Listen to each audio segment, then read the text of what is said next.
We are testing the new Tiguan, which word is combined out of two animals, tiger and iguan. Tiguan. If it resembles any of these two, the shape of it, I don't know, you decide for yourself. So we are testing it in an environment which is most common you will use it, that is in a parking lot, in urban cities, that is on tarmac. But we tried it, how it goes off-road too. Click here. It goes, believe me. Now let me show you some cool features that this car has.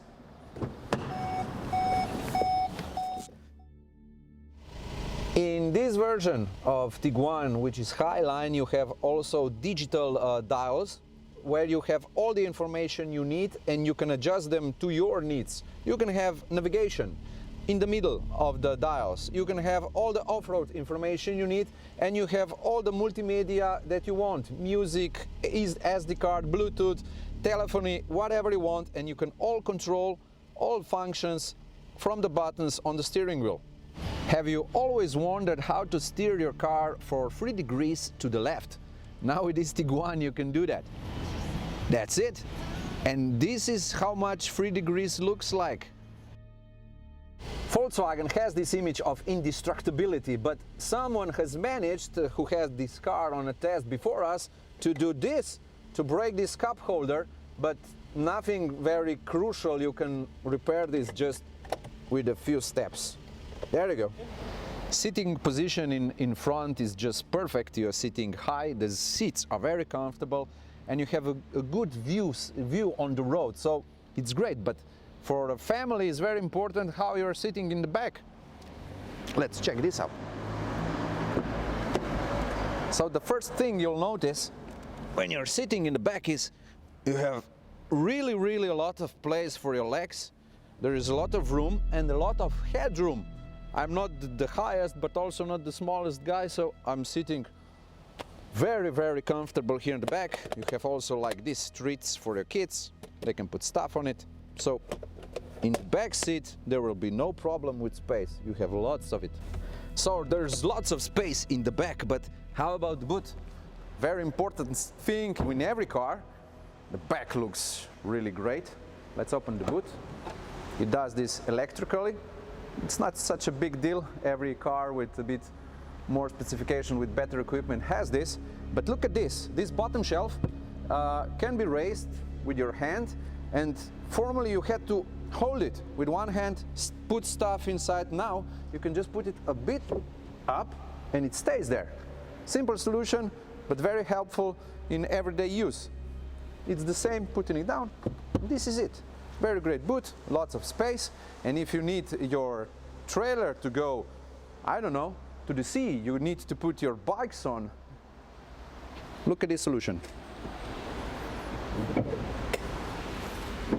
And you're ready to go with one press of the button.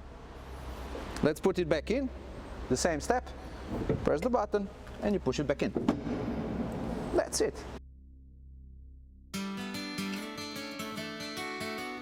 Well, those were the interesting parts of the Tiguan, while my job is to bore you with technicalities.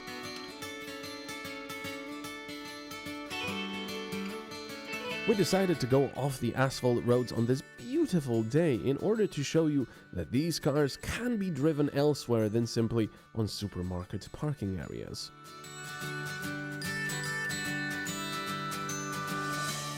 If you're modest, you can go for the weakest 1.4-liter petrol engine with 92 kilowatts, or even better, the weakest diesel engine with 2 liters and 85 kilowatts. Economical? Yes. Fun? Yeah.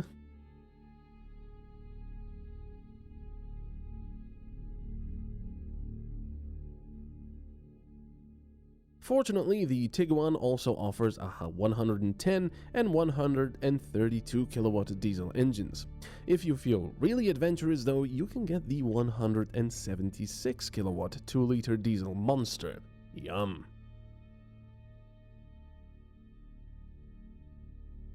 Whichever motor you decide for, one thing is certain: your Tiguan will look great either way.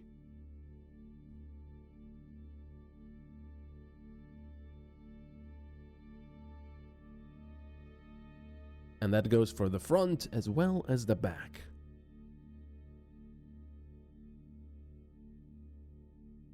The rear lights are optionally LEDs, which always makes a car look more modern.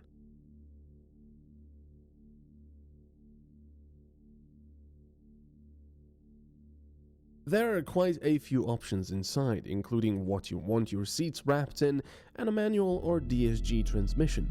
There's also the driving profile button. You'll find the Volkswagen Infotainment System on the dashboard, underneath it the buttons for climate control.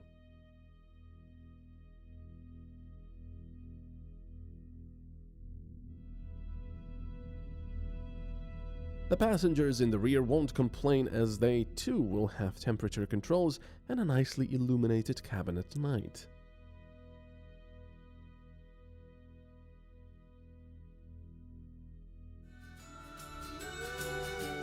The Tiguan drives like a Volkswagen, which means it's comfortable, pleasant, quiet, and pretty economical.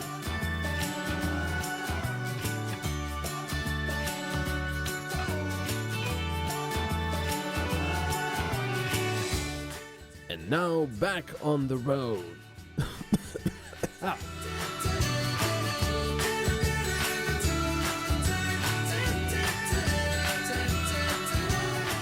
If you buy the base model without any optional extras and opt for the weakest petrol engine, you'll be paying 24,000 euros. If, however, you take the most powerful 240 horsepower diesel engine with practically all extras, you will be lighter for a cool 61,000 euros.